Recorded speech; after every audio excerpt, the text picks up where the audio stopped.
Hey everybody, Jeremy Siskind here. I'm the author of the Jazz Piano Fundamentals series. Oh no, I'm sinking. Playing solo jazz piano. Oh, I really can't do the splits. And solo standards for piano. And this is installment 9.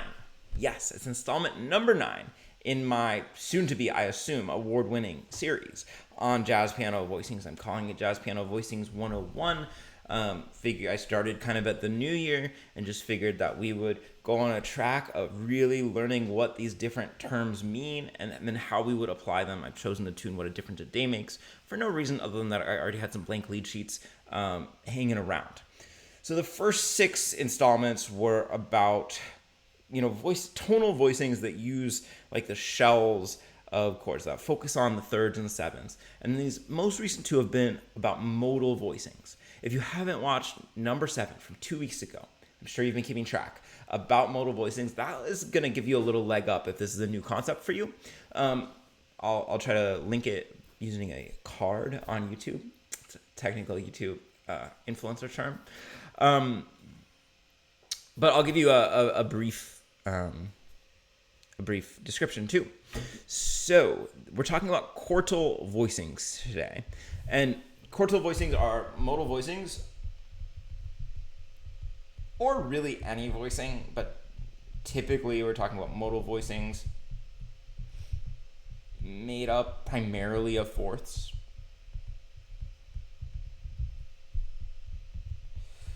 And this is one of these loosey-goosey terms. I'll show you some classic quartal voicings, and then some less classic quartal voicings. So quartal voicings generally thought of in the modal space, highly associated with McCoy Tyner. You read any jazz history book, they will say McCoy Tyner, quartal voicings, and for good reason. I'm not objecting. So the way that all modal voicings work, according to me, is that, let's say we have the D Dorian mode. We're going to take a set of intervals, or in this case, really just a single interval. I'm going to jump down here. And then we're going to stack that interval within the mode below the melody. Now, the tricky thing, especially with fourths, is that the sonority of fourth, the exact interval, the exact type of fourth is going to change based on the position of the mode. And our 2 kinds of fourths sound very different, right? Perfect fourth sounds like this, and augmented fourth sounds like this. So the number one student problem, the number one student question that I get is, what happens when I get that augmented fourth, that tritone? And the answer is, you work through it. You keep going. You use it, okay, instead of changing it to a perfect fourth. So if we're working in D Dorian, no flats and sharps, we could stack as many as 6 notes in fourths. Hypothetically, we could stack more than that, but almost nobody's hands could accommodate more than that. We can generally reach to 3 fourths within each hand. So I've got fourths coming down here, and these are going to be with all 6 of these notes organized in fourths. Keep in mind, we're getting 6 out of 7 of the notes of our major scale. It's going to be pretty crunchy. But I'm going to show you this version first, and then I'll show you some other more mediated versions. That's F, C, and G if you need help with the ledger lines. B, F, C. So now it's getting kind of low. We talked about this a little bit with so what voicings. I like to keep my bottom 2 notes, and there could be more, but the bottom 2 between those 2 notes, like range-wise.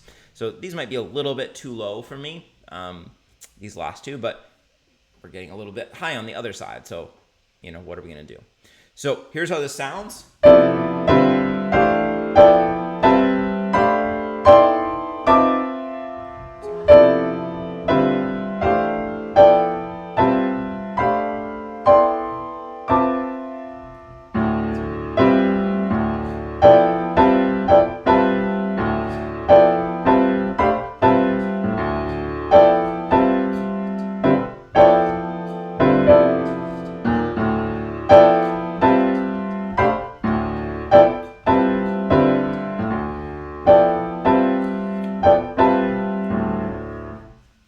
it so you could hear how you could get that incredible McCoy Tyner sound, at least part of it. I don't claim that sounds exactly like McCoy Tyner using these voicings. Okay. Now, not all quartal voicings have 6 notes. We could certainly have 5-note quartal voicings, and it's going to sound already a lot more less pointy. I don't want to say more pleasant because that seems so judgmental, but that's what I want to say, is that it's going to sound more pleasant with just 5 notes organized in fourths. I like these better, higher. All right, so now we have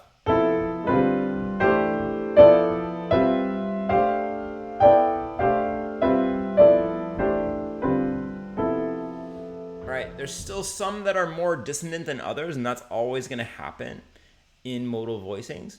But in general, this is sounding, we get these voicings like this.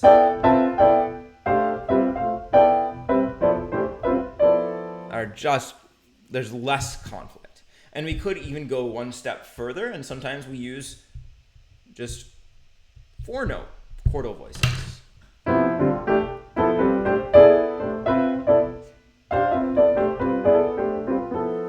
And I think if I were going to harmonize a melody, I would probably go with 4-note quartal voicings. If I were going to harmonize melody in quartal voicings, which I probably wouldn't, I would do it with 4-note voicings.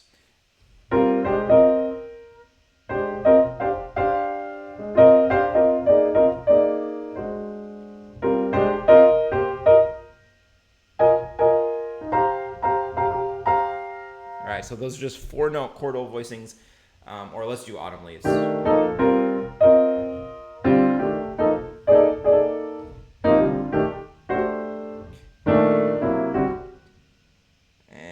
do I want to play here? I'm not sure. I guess that. I hate that though. Okay. Anyway, that's just an aside. So let's do one more key. We'll start with 6-note voicings. Let's go to let's do something fun. Let's go to G Locrian. So G Locrian is going to have the same key signature as A flat major. I think that's going to be really low. That should be okay.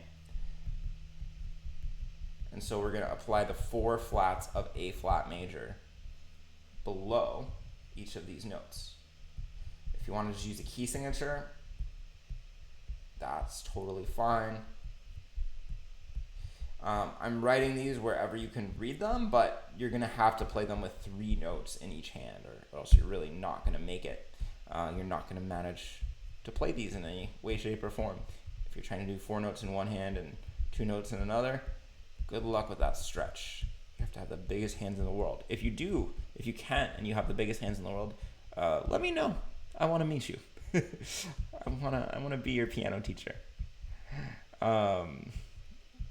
I'm just kidding, also not. Cool.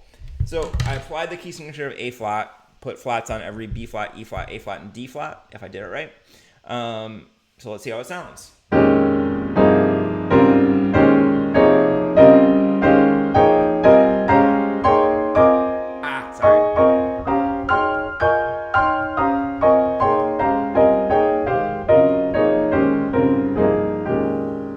You could probably tell that I've practiced all of my major scales and all of my, to a lesser degree, my melodic minor scales in these sorts of standard modal voicings, because I want to have them at my fingertips and ready to make melodies.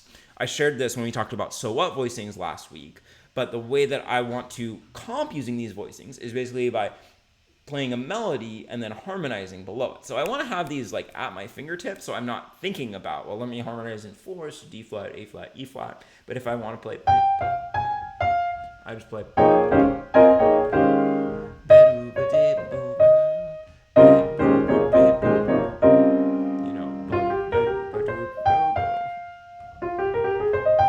That's tough.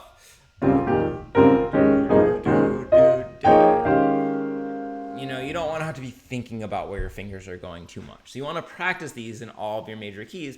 I mentioned in a previous video that this is something that the pianist Taylor Eichste said he found was really valuable, that he would practice the same voicing shapes, applying them to different keys and scales. All right, so what a difference a day makes. This is going to look very similar if you watch the last video on So What voicings. This process is going to look really similar. I'm going to start with a melody. And I'm going to, since we're playing this in a more modal style, I'm going to get rid of some of these kind of extraneous chords. So I'm going to start with some simple melodies. And then I'm going to harmonize below with Quartal Voicings. Beep, bo, dee, do, bow. So I'm writing a melody. D. And now I'm not gonna, I don't want to go full McCoy Tyner on this. I could. It could be.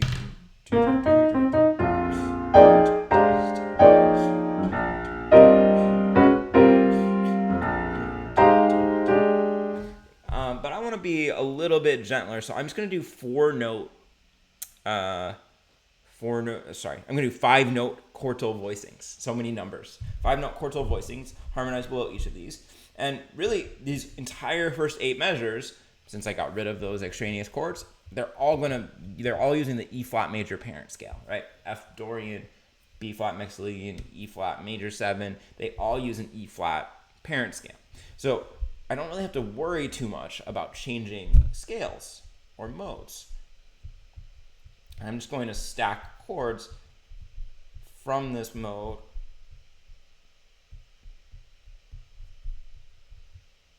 here. Now, I said something similar when we did So What voicings, but I've chosen partially by instinct, partially by intention,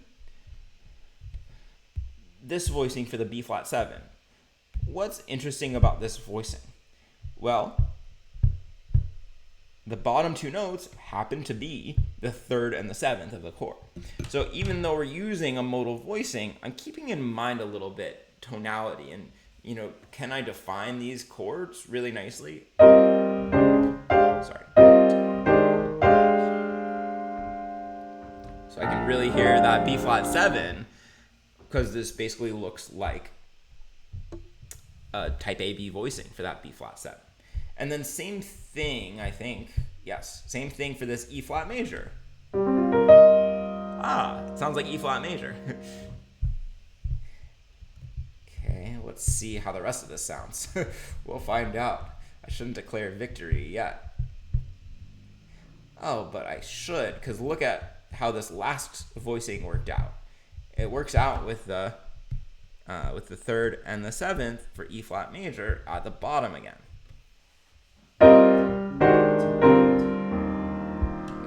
So there's some mixture between modal and tonal. For me, always, there might be more hardcore modal players who really just completely ignore the harmony, but I always like to hear the harmony, especially since these are 2-5-1s at the end of the day. So.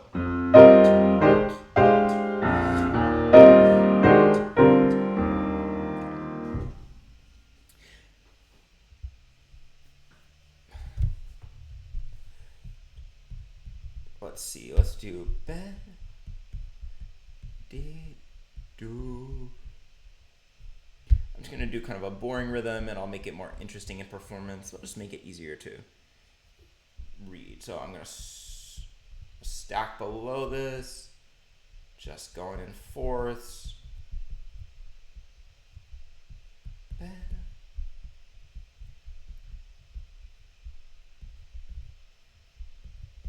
dee,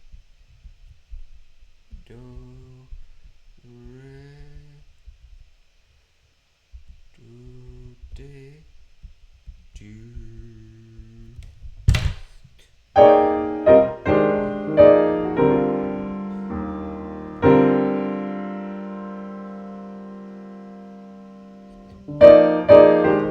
Let's create a little bit of motion. This is feeling a little boring. Do, be, Buddha.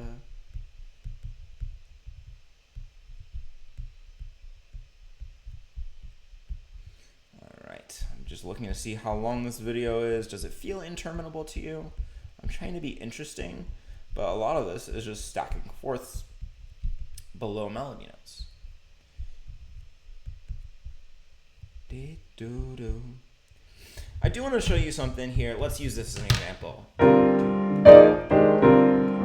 So especially if we're using these 5-note quartal voicings, they're really similar to so what voicings, right? Remember, if you watch the last video, so what voicings are 5-note voicings with the bottom 4 notes organized in fourth, but the top 2 notes organized in a third.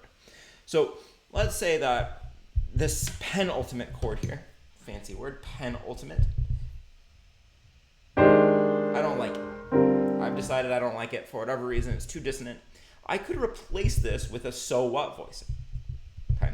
So instead of stacking all fourths, I'm going to have a third and then stack fourths below that. It happens to look very similar to the previous chord now, but it's a little bit more consonant. And nobody's going to notice. Nobody's going to be like, wait a second, you threw in a so what voicing with your, with your quartal voicings. Very normal thing to do.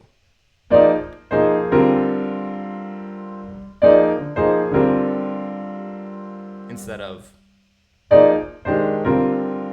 slightly different sounds, right? I don't know how well you can hear it, but it's just slightly different effect. So that's you can just kind of keep that in mind. You can absolutely mix. Now, okay, I would probably usually use D Locrian here, but I want to use D Locrian natural too, so we get a little mode of the melodic minor. This would be a mode of F melodic minor. So we're going to use an E natural. And let's have a couple melody notes so we can hear this a little bit better. Oops. And so now we're going to stack fourths, but it's going to be from that mode. And it's a little bit interesting because here we get some fourths that sound like thirds, A flat and E. So is this done all the time? No, it's done sometimes, but oftentimes people choose a major mode. So listen to this.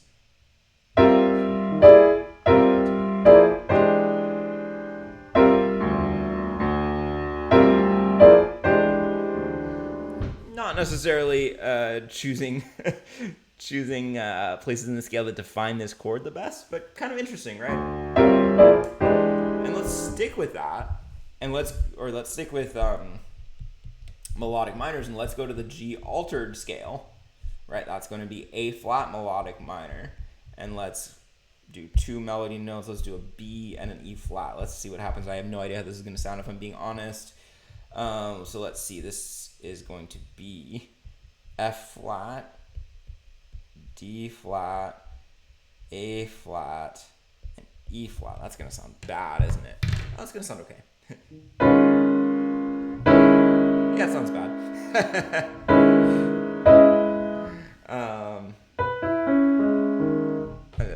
I did that wrong. Good. I was looking at it, I was like, somebody's going to tell me that I did that wrong. Because I did. I think this is correct now. So that's really funky because I have a B natural and a C flat. Not ideal. I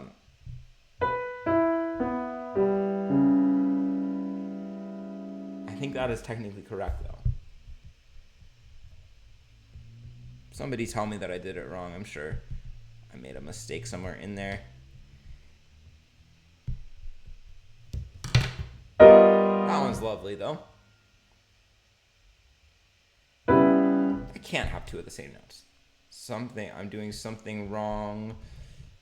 Oh, because this would be a B flat. So I need to rewrite this as a C flat. Here's how I did it wrong. D, so... No wonder. I'm like, that can't possibly be right.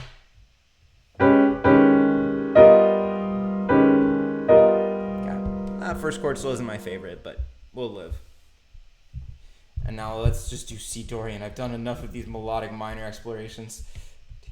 But you could see that we could use these melodic minor modes, but the modes of the major scale tend to work the best.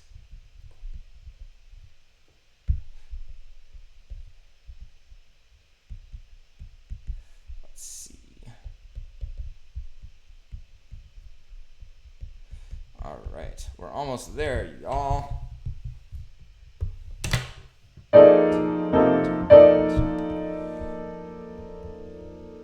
God, I so regret trying those melodic minors out. I thought, let me show off for these guys. They'll be so impressed. I'm doing quartal voicings to melodic minor. Nope, total failure. But, you know, nothing ventured, nothing gained. That's what I always say. Better, better. That'll be fun. All right, so now we're using a B flat parent scale, right? Better, bam. Okay, almost there. All right, these are not interesting or complex melodies. They're just functional little melodies. There's something for our ear to latch on to. Let's do that. Beta. So starting the same way. And then I'll keep going down, and I'm going to go to a B natural, and we'll see how to harmonize that. So B flat, F, C, G down in fourths, A flat, E flat, B flat, F down in fourths,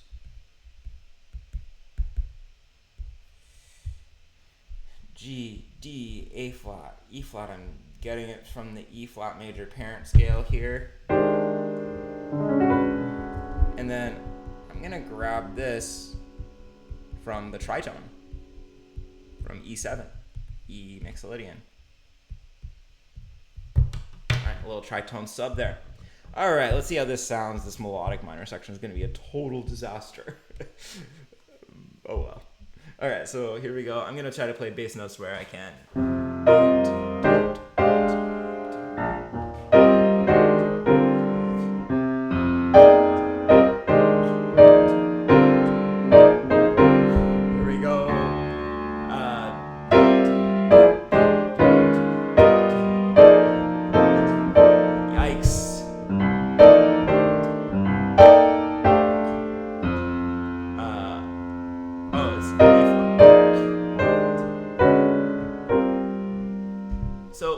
Let's harmonize this G7 with a tritone instead of using the altered scale. This just sounds so nasty. So let's do the D flat. Let's do D flat, mixolydian,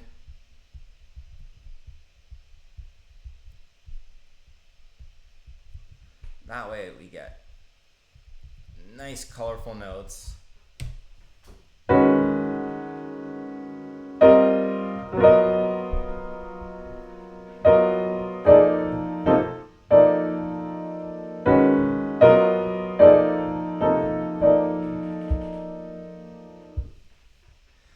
And we could always, if you don't like those G flats against them, we could make it Lydian dominant and we could use G naturals.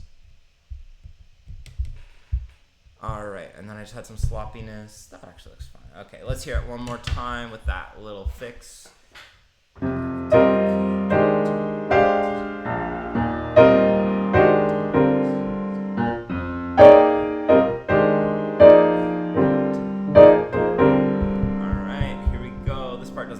But it's okay.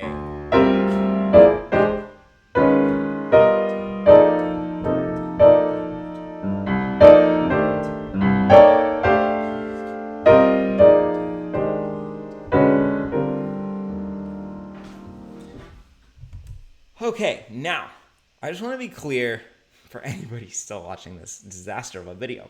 I want to be clear that I wouldn't limit myself to all quartal voicings. Depending on the style, if I'm really trying to go to McCoy, I might use a lot of modal voicings, but I probably rarely or almost never dedicate and say, I'm only going to use quartal voicings. We would mix them with things like so what voicings and pentatonic voicings, which we'll talk about next time. Plus, I usually throw in some type A, B voicings, or even some drop 2 voicings, which we'll talk about in a few weeks. So there's no purity test here, in my opinion, especially if we're playing a standard and things with these kinds of circle of fifths progressions. All right. So, do you guys know that the etymology of the word disaster is fallen star? So, say something about either fallen or star if you've made it this far. If you want this explained in a much nicer way, I recommend Jazz Piano Fundamentals Book 3, the dark blue book. That really goes into quartal voicings, solo voicings, pentatonic voicings, all kinds of fun modal voicings. All right, everybody, thanks for watching.